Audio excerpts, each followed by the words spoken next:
সাকিবকে চরম অপমান করলেন শাহীন আফ্রিদি। এক ওভারে 4 রান দিয়ে 1 উইকেট নেওয়ার পর আর বোলিং করার সুযোগ পেলেন না সাকিব। কেন সাকিবকে আর সুযোগ দিলেন না শাহীন আফ্রিদি? বল হাতে নিয়েছিলেন সাকিব, করলেন মালা শাহীন আফ্রিদি, আর সাকিবকে এবার চরম অপমান করলেন তিনি। দর্শক, বিস্তারিত থাকছে ভিডিওর প্রতিবেদনে।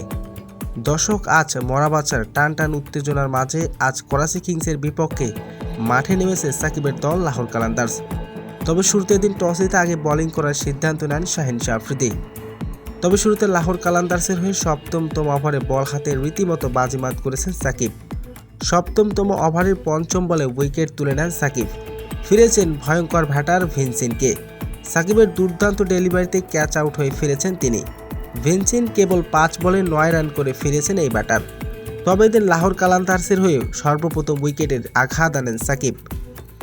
তবে এরপর থেকে আর কোনো ওভার করার সুযোগ পায়নি সাকিব। সাকিবের দিকে সবাই তাকিয়েছিলেন কবে আবার বোলিং ঢুকবে সাকিব।